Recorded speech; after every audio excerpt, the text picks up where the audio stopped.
Former President Trump faces his second impeachment trial this week as the Senate weighs in to determine his guilt or innocence, now as a private citizen, for incitement of insurrection. That is the one charge against the former president. And that, of course, pertains to the riot on Capitol Hill that turned deadly on January the 6th. So I got to sit down this week with former independent counsel Ken Starr, an expert on this subject who made his name heading up the investigation that led to former President Bill Clinton's impeachment and surrounding all of that. He also served on former President Trump's first impeachment defense team just last year. Judge Ken Starr joins me now for our podcast with his Untold Story. Ken, great to have you here today. Thanks so much for doing this. Oh, thank you, Martha. And thank you for all that you're doing. You're just doing a great job, and I know this has been a demanding week. Oh, thank you. There's a lot to cover. And, you know, you get to the point where impeachment has just sort of become this thing that becomes part of our fabric of our life, I guess. It's the second time we've been through it in just over a year for President Trump. Do you think that this effort is legally merited against the former president? I think it's part of a national tragedy, and no. I wish that Senator Tim Kaine of Virginia would have been successful in his effort to find some middle ground. He was talking apparently with his Democratic colleagues about censorship, or censure, I guess not censor.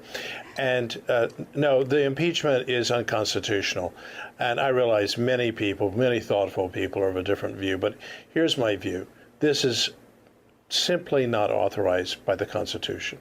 The impeachment itself was, but the trial isn't, for the simple reason that we've now been discussing for these days, that we are not talking about the President of the United States. And yet, you know, the House impeachment managers keep talking about the President has done this and the President, but of course they're talking about the former President. Mm-hmm. And a lot of the rhetoric that we've heard in the House impeachment manager's case is the special responsibility that the president has. The president, rightly so. These are fair comments and so forth.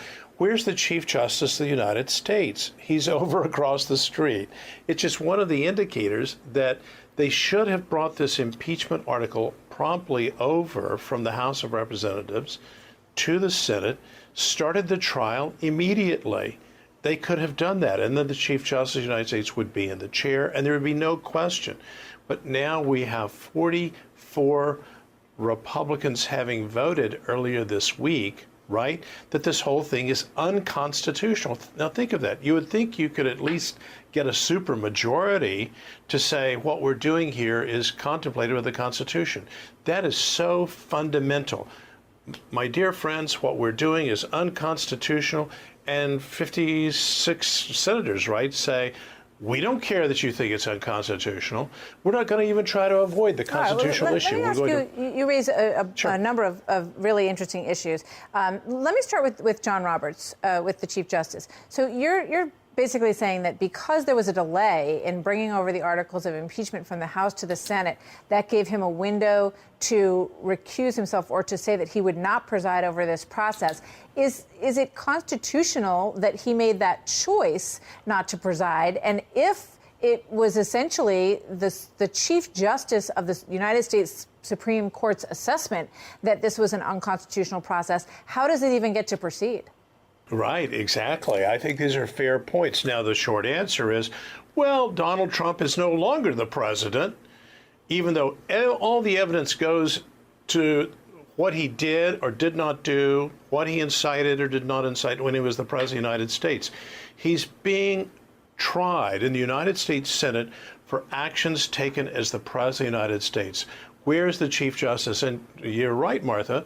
The Constitution, in its text, says the Chief Justice shall preside, not may if it's convenient, but shall preside when the individual who has been impeached in his own trial is the President of the United States. The House gamed the system to deprive the now former president of the constitutionally ordained and mandated officer, the Chief Justice. You said, well, are you just standing on ceremony? No, I'm standing on a fundamental principle that goes back to Magna Carta 800 years ago. It's called due process. It's called impartiality, that the President of the United States deserves to have an impartial judge or presiding officer. He does not have that. With all due respect to Senator Leahy, Leahy is a biased. Yeah, I mean, Leahy is a juror and presiding, which is there's a conflict there, I think, is a pretty fair thing to say. But for people who don't know the answer to this question, why did Chief Justice John Roberts not preside? Because the President of the United States is not on trial. When the trial began earlier this week, the person on trial, even though the indictment, I call it an indictment because I think this is a quasi-criminal proceeding and a bill of attainder, maybe we can talk about that, but the article of impeachment impeached the President of the United States. Where is John Roberts? Well, the fact is, the former president is now on trial, and thus the Chief Justice of the United States should not be presiding at all. It's not Chief Justice Roberts' fault. It's the fault of the House managers and the Speaker of the House for not doing their duty and following history. So where does it say that they've got to march it over right away? History says that. You march if it's so important, and he was still the president, so he could have done more mischief under their theory, right? The January exception, they did not even begin the trial for his last week in office.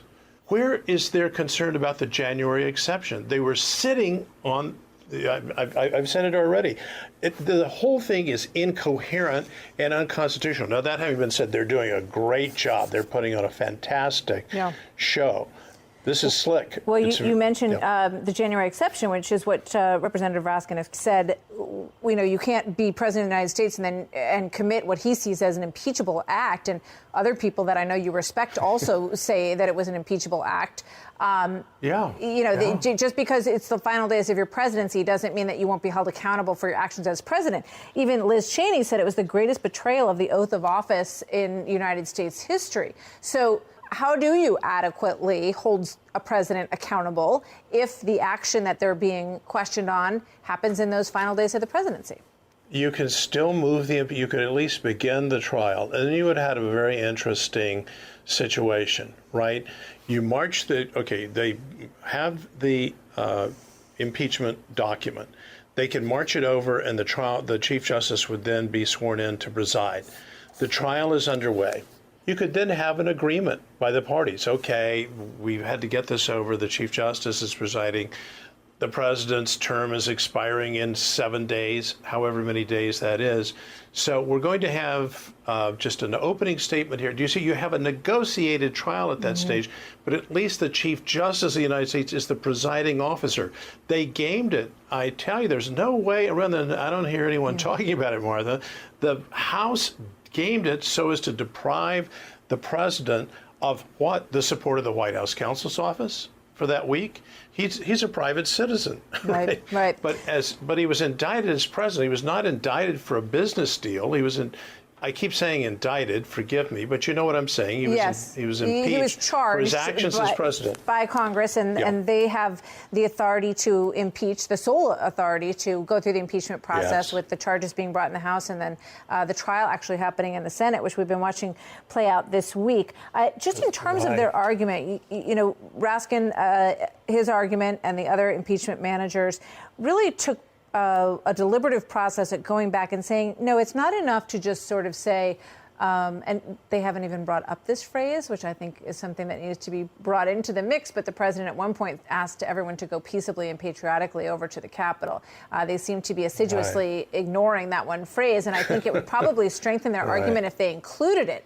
They could say, yes, we are very aware that the president said this, but this is our argument for why these other elements undercut it. I think would probably strengthen their argument than avoiding it at this point. But they're saying it's not just about that day, Ken. They're saying that through the course of all of these tweets, they say he assembled, inflamed, and then finally incited this crowd, and that he had knowledge to understand, based on what the FBI was finding, that people were planning to come to the city with guns, that he had enough knowledge to know that his words might be able to create the situation that unfolded. What do you say about that? Well, and I say those are all fair points. God bless them. That's their case. Now it's up to the president's lawyers. So we don't decide the case once the. For the full podcast, go to foxnewspodcast.com.